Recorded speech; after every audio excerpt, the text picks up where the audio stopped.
Most South Africans stay broke not because they don't earn good money, but because of these 6 traps. And the scariest part of all is they look completely normal because everyone around you is doing them. But if you can avoid these 6, you'll put yourself years ahead financially. You might be working hard, maybe even earning more than your parents ever did, but still feel like you're running in circles. You're not alone. South Africa has one of the highest debt to income ratios in the world.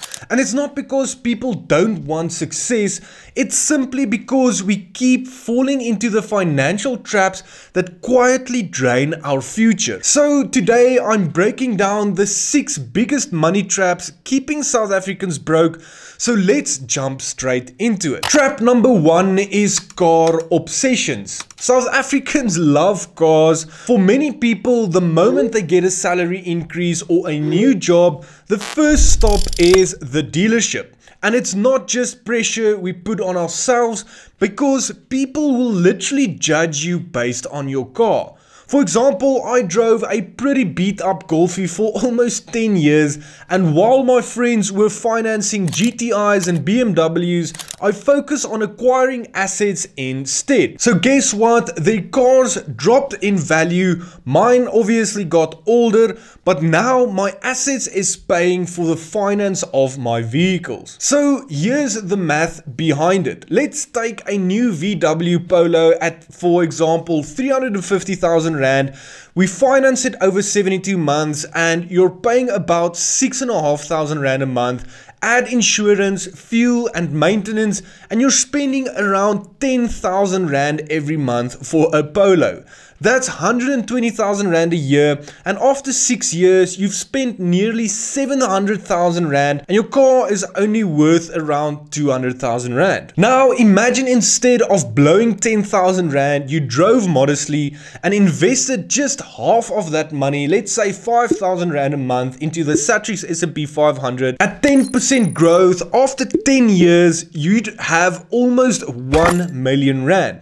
Cars aren't bad and we all need them, but if you're buying them to impress or financing above your means, you're trading long-term wealth for short-term status. That brings me to trap number 2, having the wrong partner. This is not a channel about love, but this one is a tough one because love makes us blind. But if your partner has toxic financial habits, it will drag you down. Let's say you're disciplined, you save 5,000 Rand a month, you invest, you budget, but your partner racks up 20,000 Rand in credit card debt with interest rates at nearly 20%. That debt grows by 4,000 Rand a month and suddenly your savings are gone just covering their mistakes. I've seen couples who earn 50,000 Rand a month combined but have nothing to show because one person overspends. The right partner isn't just about money. They should have strong values, discipline, as well as vision. They should support you when you're building, encourage you when things get tough, and celebrate the sacrifices you're making together. The right partner can literally double your growth and success, whereas the wrong one can destroy it all. So make sure you choose wisely, because a partner with principles isn't just nice to have, they can make or break your financial future. Trap number 3 is avoiding tax benefits. This is probably one of the easiest wins, yet most South Africans ignore exactly this. Take the tax-free savings account for example. You can invest up to 36,000 Rand a year with zero tax on growth, dividends or withdrawals. Let's say we invest 3,000 Rand a month in a TFSA growing at 10%. You'd have about 600,000 Rand in 10 years and SARS can't touch any of it. And this is where the wealthy understand when you start earning big, it often feels like half your salary goes to SARS, And that's why they use every single tool available: retirement annuities, TFSAs, trusts, companies, whatever it is. If you're not doing the same, you're giving away money you didn't have to lose. That brings me to trap number 4, which is chasing get-rich-quick scheme. I see this so often in today's world, and we as humans love shortcuts. That's why so many South Africans fall for WhatsApp stokvels, pyramid schemes, or miracle crypto promises. Just remember the Mirror Trading International or the MTI dilemma. Over 23,000 people lost money in that so-called Bitcoin scheme, and literally billions vanished.